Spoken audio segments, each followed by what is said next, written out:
Jeffrey, over to you, please. Thanks, John. I want to say thanks to Stephen for the excellent historical overview, and Carrie especially on the diversity of the different kinds of rights. It's very interesting to hear both of the presentations. Well, thanks very much for the invitation to speak. My name is Jeffrey Hilgert. I'm at the University of Montreal, and I'm in the School of Industrial Relations, and I'm interested in worker rights and injured worker rights and injured worker rights as human rights. And I was involved with ONIWIG and the submission, writing the submission to the UN CRPD.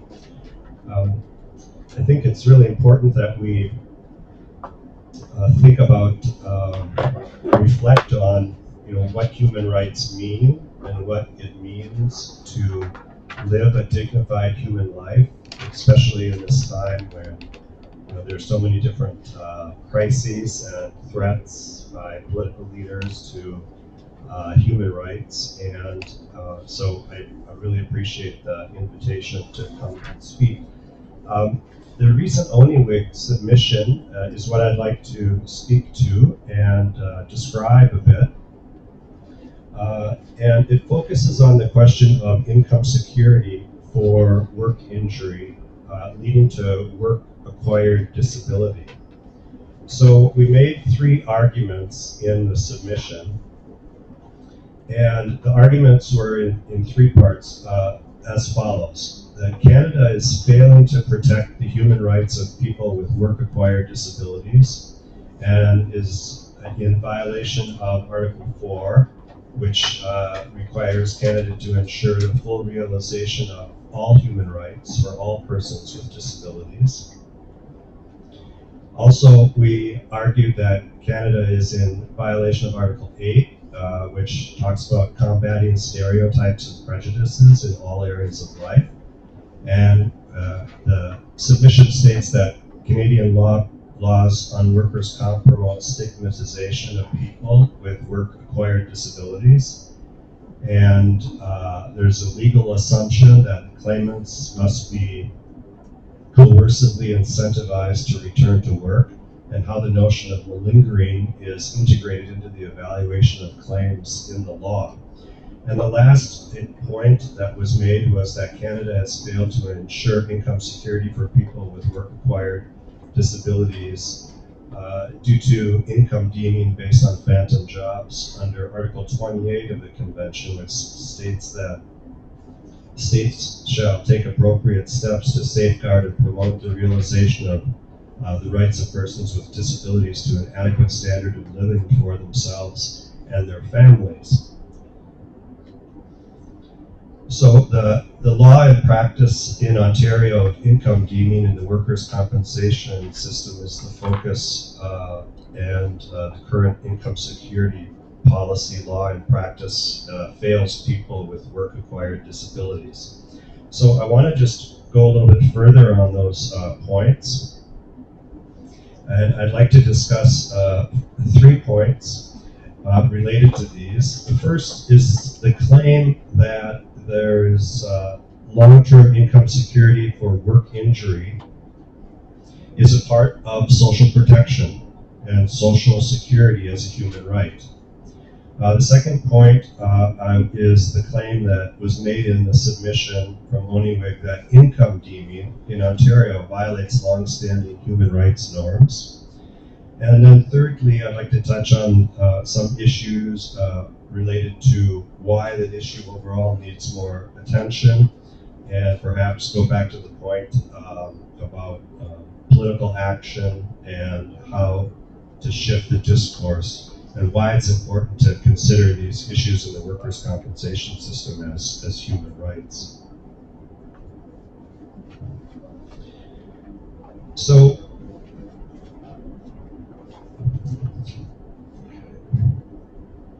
the first point, long-term income security for work injury as a human right. The deeming submission is based on the view that workers' compensation is a human right under several different international human rights standards. The right to income security has a long history, and the submission cites this long history.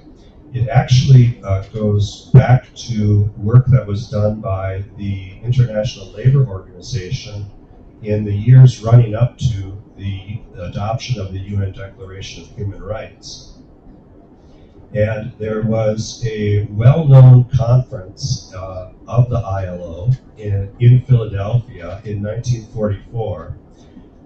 It was an international labor conference where the ILO was reconstituted for the post-war era. And it was an important conference because it helped to lay the groundwork for the human rights era 4 years before the adoption of the Universal Declaration of Human Rights. And they discussed what it meant to treat Social Security and social protection as a human right. So the ILO adopted at that conference an income security recommendation, and it outlines moral principles for income security, including work injury. And it says that income security benefits should be considered as distinct from social assistance, that they should include the contingency of work injury, and the income security or income maintenance should be tied to a percentage of lost income through a system of compulsory social insurance. And these are considered the Philadelphia principles of income security, and the ONIWIG submission cites these and tries to highlight their importance so they are not forgotten. Ironically, there's a strong Canadian connection, is that the Philadelphia Principles on Income Security were created in Canada. They were drafted in Canada, in Montreal actually, during the lengthy period of time when the International Labor Organization was located in Montreal during World War II. And there was a series of high-level Social Security consultations in the 1940s in Montreal, including one called the Montreal Consultation on Income Security, where they helped identify the moral principles that should underlie a Social Security system. And during the International Labor Conference in Philadelphia in 1944, there was a committee of experts on Social Security that was created, and many of those were the same members that participated in the Montreal Consultation on Income Security. And to these experts, Social Security was synonymous with income security, and income security included compensation for income replacement benefits for injured workers based on a percentage of lost income for as long as the disability lasted. Their overall goal was to lay the foundation for the global economy that was on the horizon and the integration of a peaceful world, and really to write the rules for the institutions that would shape the human rights system. So they had a very broad view of social security, and it wasn't superficial treatment either. They understood very clearly how important workers' compensation was to the social security system. There were, in fact, direct links with people that participated on those committees. For example, Arthur Altmeyer, who was the chair of the committee, he was a commissioner of U.S. Social Security Board under FDR from 1935 to 1951. He was actually a student of John R. Commons, who at the University of Wisconsin, who was at the Industrial Commission of Wisconsin, set up the first workers' compensation system in the United States and helped establish that system. And they researched the systems in Canada and Europe and studied the merit principles on workers' compensation in Ontario. And so they created these principles with a clear idea that income replacement for long-term work injury disability was to be at the center of their vision of Social Security as a human right. And they understood and even talked about in their work how Social Security would become a human right when the Universal Declaration of Human Rights would be adopted 4 years later. And Article 22 of the Universal Declaration of Human Rights states that everyone, as a member of society, has the right to Social Security, rights indispensable for dignity and the free development of personality. And workers' compensation was understood as a part of this, social protection, social security.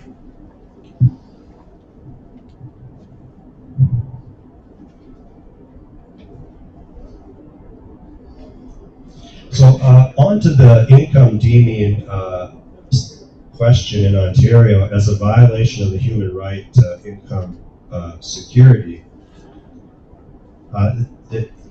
The submission argues that income deeming is a violation of the rights of people with work-acquired disabilities, and that's why that's the basis under which the submission was made to the CRPD.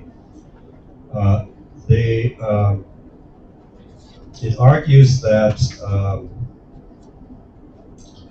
let me just cite some of the submission and run through some of the submission. It states that the employment injury benefits are critical lifelines to ensure that people living with work-acquired disabilities are able to live a life with integrity and dignity. And the submission also talks about the process of deeming and the attribution of phantom jobs to people having work-acquired disabilities. The submission also cites the WSIB referring disabled claimants, benefit claimants, to the specialized service called work transitions, and mentions that similar services exist in other provinces. The issue of having the income security benefit reduced based on a fictitious assessment of their employability or their job is a point that is counter to the Philadelphia Principles on Income Security, where the job has to exist. So there needs to be a job, and before the benefits would be reduced by a percentage. And on that point, the submission attempts to draw the line with the human rights standards on Social Security.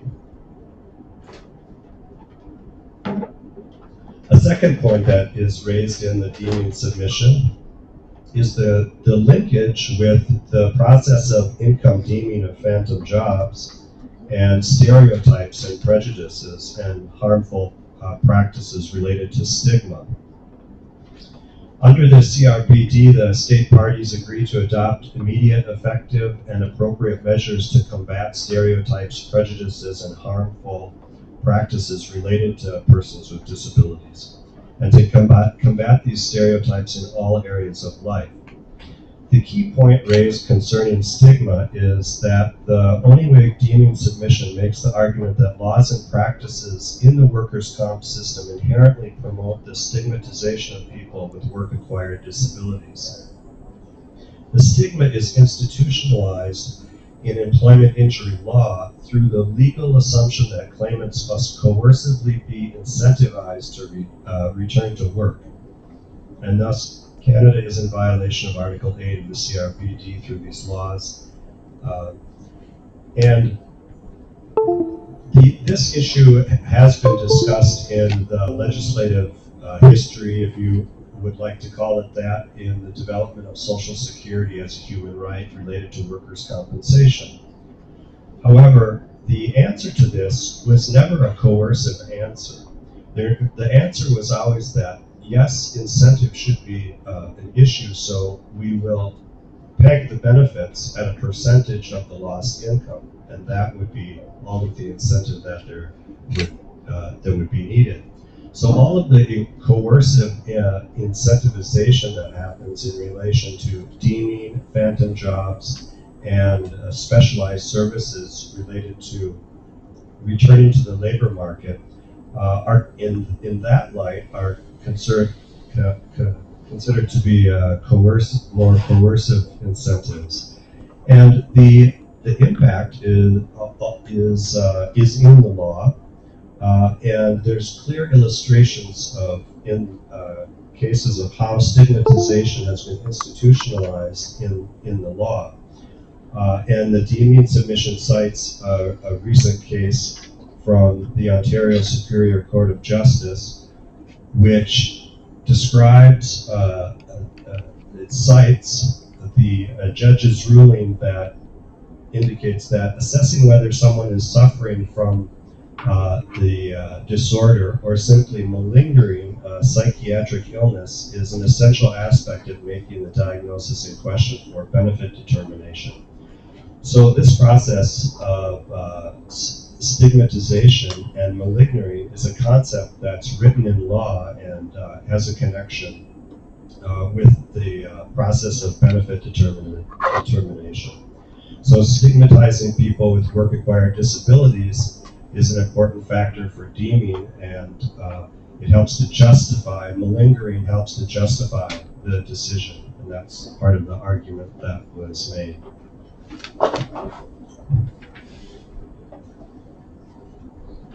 The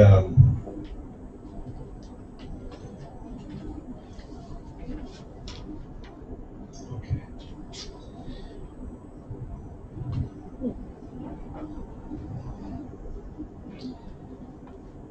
So the submission lays out recommendations and makes recommendations for the government of Ontario, of Canada, and the committee. And the first recommendation is that the workers' compensation system, in Ontario, should be based upon human rights values, and not the values of cost containment or employer liability that have historically been the foundation for workers' compensation. It should be based on an understanding that the system is Social Security protection for a human right, as a human right. And they should integrate human rights values into the administration of employment injury benefits. The second recommendation is to end the deeming of the wage loss system, prohibit cutting benefits for people with work-acquired disabilities based on the notion that employment prospects, based on the notion of employment prospects with no actual employment. That is a departure from long-standing human rights principles that have existed in terms of income security for Social Security since 1944. They should be based, the benefits should be based exclusively on actual pre-injury wage loss. The third recommendation is to end the stigmatization of the use of employment injury benefits faced by people with work-acquired disabilities. The submission asked to challenge the assumptions that people with disabilities must be incentivized to return to work with a coercive income penalty. Remove the malingering as a notion from Canadian society and from each of the provincial laws is a point on this recommendation. Other recommendations include provide a transparent accounting of all claimants that have been deemed in all provinces, assess and eliminate disparities based on gender, race, and immigration status in the administration of benefits, maintain adequate funding for legal aid services to injured workers, and to stop the cuts to legal aid as proposed by the province of Ontario in 2019. And finally, to devise just financing mechanisms so that the human rights obligation to ensure income security for people with work-acquired disabilities can be satisfied. Those are the recommendations and the ideas behind the submission. I'd like to conclude by just raising some general issues for discussion related to why it is important to have a human rights perspective and on for injured workers, but also more so in generally. A first point I would say is that I think there's a moral imperative that if something rises to the level of a human rights violation, that it should be recognized and documented and brought out into the open. In a way, I mean, that uh, helps us maintain our own human sensibility about the violation that has happened, and I think that's a really important part of the moral obligation to talk about human rights and consider the issue of human rights when there are abuses and violations that rise to that level. And the question of income deeming in Ontario seems to fit that obligation. A second point I want to raise about the importance of a human rights standpoint on employment injury benefits is that there's a question of global solidarity involved here as well. By elaborating and defending these principles we're opening space for others elsewhere to also defend their benefits and their human rights and their social security systems by pushing the committees, are pushing them to try to make these types of arguments, to understand human rights in these ways, and to see that the current experience of people is a human rights issue. We're also opening up avenues for other people around the world, and it's also important to recognize as well that there are some countries where there is no workers' injury compensation system, and we're trading with those countries, and those workers that become injured or ill on the job have no recourse. They have no benefit. So by making the case, defending the question of workers' comp as a human right, pushing it forward, and recognizing this important part of Social Security, we're also acting in global solidarity as well. And the final point I would say is the importance of the ONIWIG submission and the question of workers' compensation as a human right is that in the UN system, there tends to be some institutional amnesia that happens. And what I mean by that is, like after the 2008 financial crisis, the executive of the UN got together and they determined that they were going to push for reinforcement of social protection floors. Now that's very good. That's very important to have social assistance and social protection floors as well. But there also is forgetting that happens in the system as well.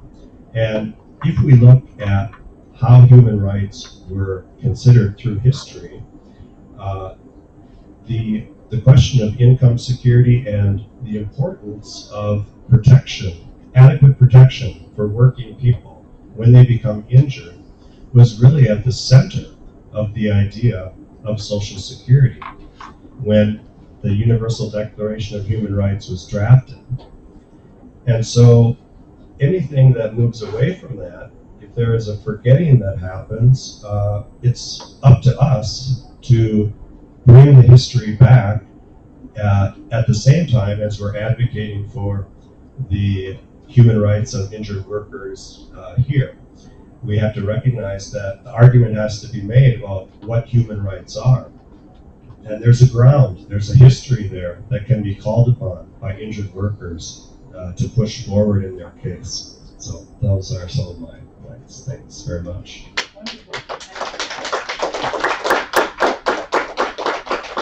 Thank you, Jeffrey, and I'm really glad that you were able to cover the specific recommendations that were included in the submission to the United Nations.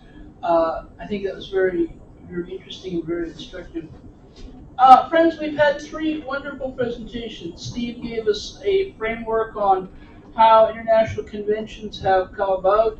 Carrie talked about the optional protocol, and Jeffrey has brought the issues of discrimination and the UN process right back to us in the injured workers context.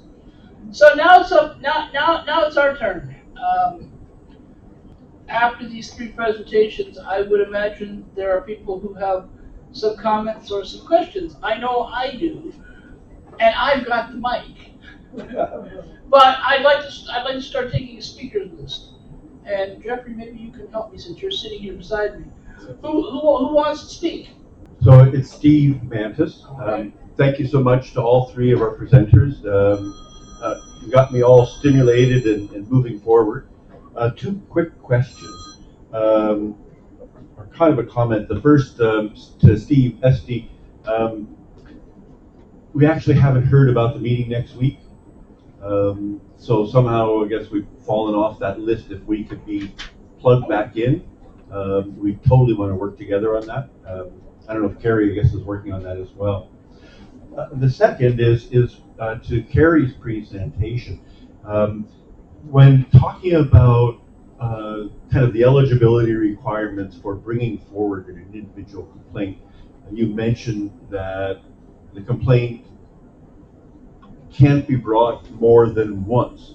And so I'm wondering is that on an individual basis, so an individual cannot bring that complaint more than once, or if we are working on the issue of deeming, can we bring more than one complaint on deeming if there's a number of different people who are affected who want to bring that complaint forward? Okay. Carrie? Should we keep going, have some couple more questions, or we want to answer the question first? Maybe let Carrie briefly respond if you'd like to, Carrie. Sure. That's an excellent question, Steve. First of all, apologies that you were not on the email list, and Should happen. Steve or I will definitely add you and send out an invitation to you later today. That's a great question. My gut reaction to that, I probably need to go and look at the cases again to give you a more fulsome answer, but my gut reaction is that the prohibition, like the requirement that you can only bring the case forward one time or to one body within the UN system applies to the particular set of facts that the person themselves is bringing forward, so their own complaint.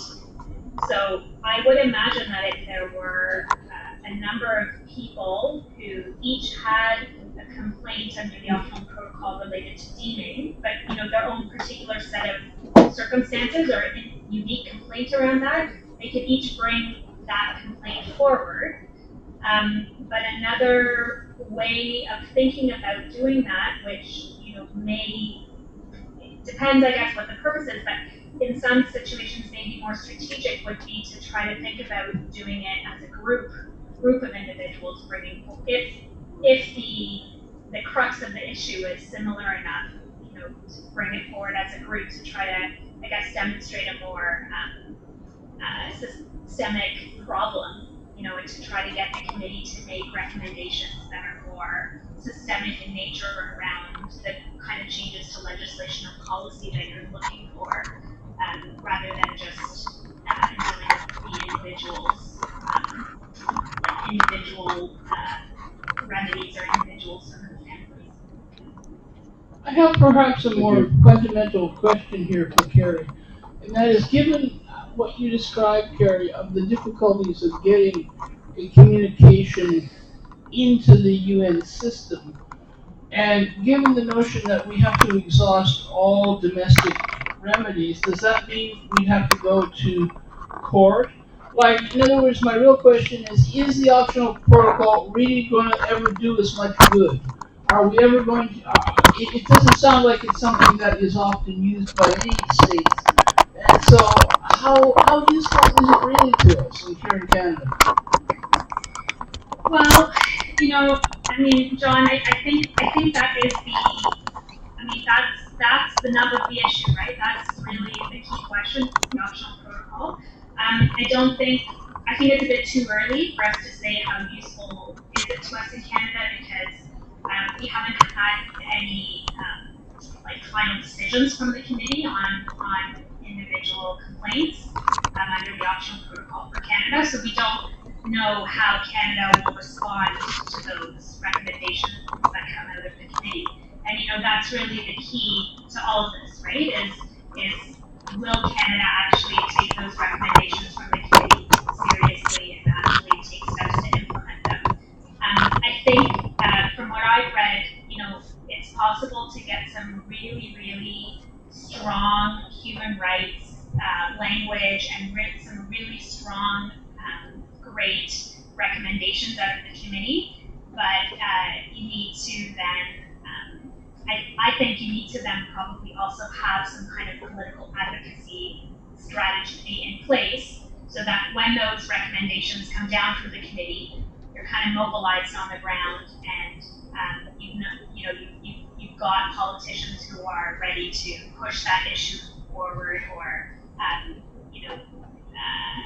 get behind some of those recommendations and making sure that the government actually takes steps to implement them. But my concern, Carrie, is getting a complaint accepted by the system in the first place.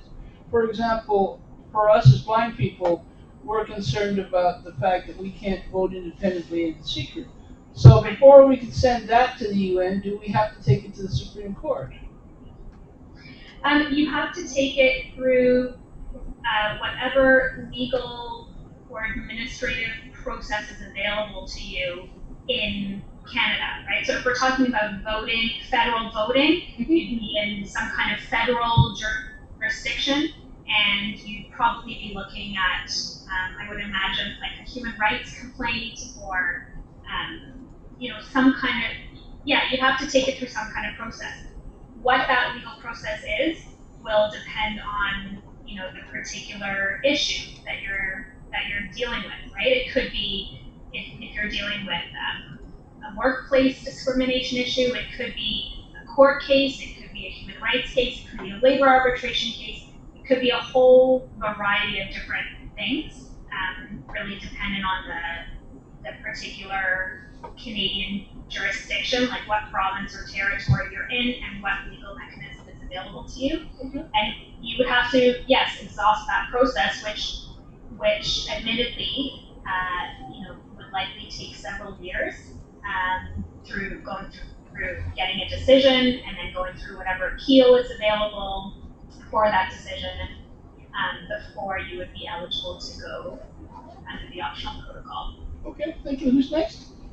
So if you can say your name or if you are in the worker or the Yes, please. organization, just say first, and then try to focus on the topic and the question. So who's next? Hi, I'm Reverend Karen Harrison. I'm the director of the Canadian Buddhist Civil Liberties Association. I worked at the WSIB as a. Can you just speak up a bit, please? I worked at the WSIB as a worker and as a union steward for QP 1750. I'm currently taking a complaint through the court process up to the Supreme Court of Canada. We see an attack on our benefits, and currently the Ontario government is asking me to return my pension, which I got as a worker for the WSIB, and then on top of returning my pension, also paying the full amount on top of returning the pension. So it's unbelievable. I was targeted in the workplace, and my journey is to stand up for non-Abrahamic and minority workers as they experience systemic discrimination, not only in Canada, but globally. Being a non-Abrahamic worker has its problems. And when you belong to a small minority, and you are targeted, as I have been for the last quarter century, you end up living in poverty or dying. I'm now being told I'm only allowed to live on $300 a month by my Ontario government, which is a form of forced starvation, and I'm also going to appeal for the International Criminal Court of Law because I find any government that imposes a form of forced starvation on a minority group of people is violating and in criminal violation. Well, it's This incredible. is my It's very- case. Thank you for sharing. Okay, who's next?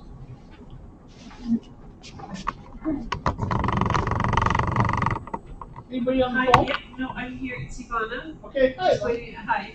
Thank you all three of you for very interesting and excellent presentations. I have a question related to Stevens about systemic remedies, and I don't know if you can tell us. I mean, I'm thinking if we were to take a number of complaints forward in the way that you suggested, Carrie, so that it's a number of them, and we try to get some systemic change. Do you know if there, in Canada, there have been examples or instances when Canada has made a change because of something that has come from the UN and from these conventions? Yeah, thanks for the question, Ivana. I think, yeah, Steve, I think Steve could speak to this as well.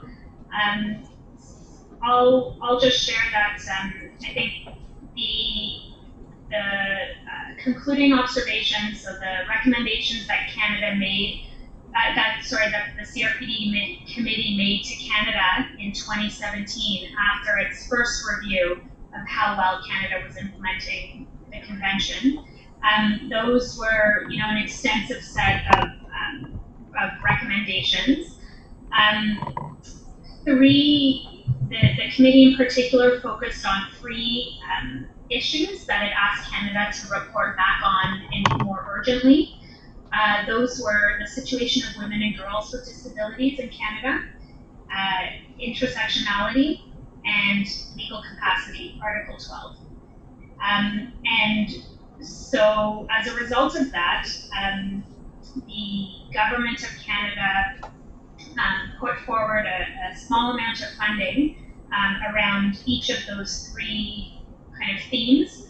And there were a number of groups in the various disability communities that took up that funding and conducted some work and projects around each of those themes.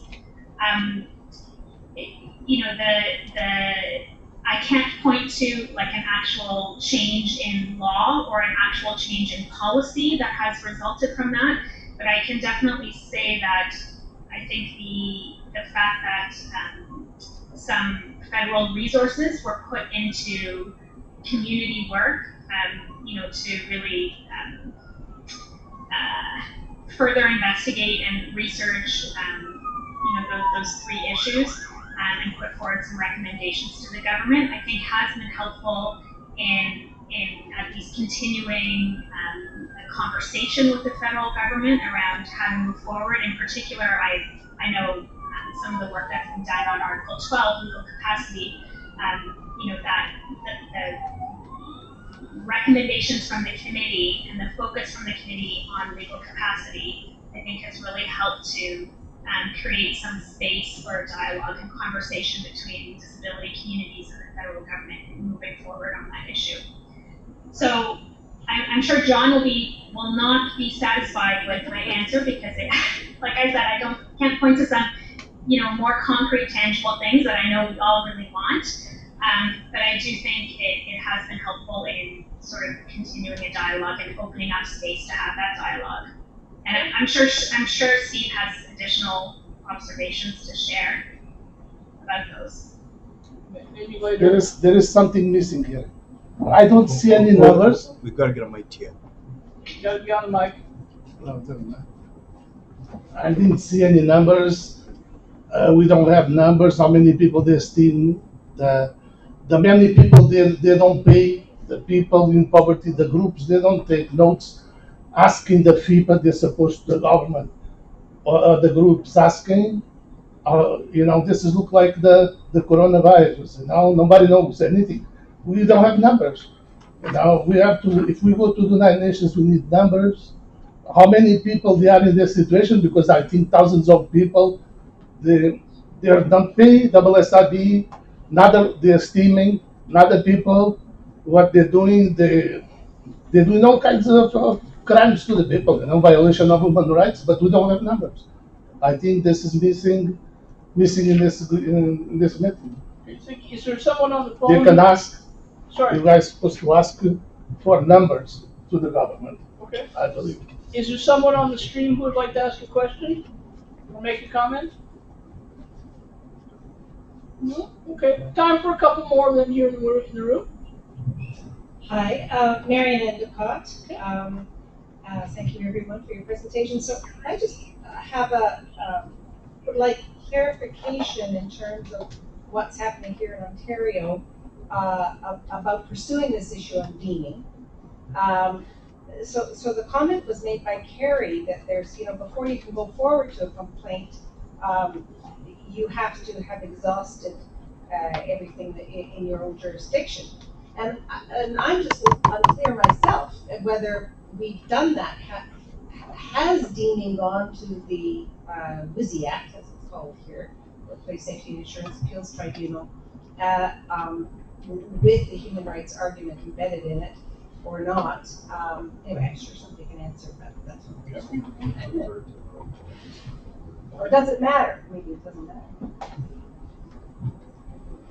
I would defer to some of the lawyers in the room that are more acquainted with the case law than I am. Has there been a human rights complaint on this case, on this subject? John McKinnon here. Not to my knowledge. I think that we are just learning from Jeffrey and others how to characterize this as a human rights issue. And one of the problems of pursuing it through the appeal system is that the appeals tribunal takes a much more careful analytical look at whether or not someone is actually able to return to some form of employment. And for the few people who get through that system, sometimes they get a decent decision. But it's really the way the WSIB applies the law that's the big problem. So right now, what's gone to the UN is not through the complaint process, but raising the issue through other channels. But I think before we go ahead with the complaint, we do have to look at how to raise it through them as a human rights issue through those channels first before we get there. Okay, one or two more questions, and then we need to end this session and take a break. It's Ivana again, and just in answer to Marion's question, there is a case related to deeming with respect to migrant workers that are repatriated that is currently before the tribunal. The tribunal has decided to proceed by way of a lead case strategy, so we're just waiting for that case to work its way through. But that case, unless the worker gets all the benefits, will carry on as a human rights and charter case. So it's working its way through the system. Okay, good. One or two more points, please. I have one question from the floor here, and one of them asking like if we can get the PowerPoint presentation from the panelist or the presenter. I guess some people are interested in getting some material today, so I don't know if we can get those PowerPoint presentation. Yeah. We can send that around to everybody who has signed up for the session. We have your email address. If you're in the room and you haven't signed up, just write it on the list. And also circulate Jeffrey's paper as well. Okay. Maybe one more? No? Oh, there's one more. Okay. Maybe the last speaker. Go ahead. Hi everyone, my name is Jenny and I'm a shop student with Workers United Local 154 and I'm a social worker by trade, and this has been a really informative session to sit in on, both learning about the opportunities but also the limitations. When I was at a WSIB training, this was my first real exposure. I was shocked to find there's only 2 spots for workers to sit on the board. And for me, it's kind of hard to control what we don't know, right? And so I heard that those 2 spots right now are sitting empty. And so right now there's no worker representation on the board of the WSIB. And I don't know, call me young, call me idealistic, but I think workers need to take back control over our workers' compensation. Woohoo! The employers Yeah. are not paying attention. Somebody want to respond to Jenny's point? John, Carl, Steve?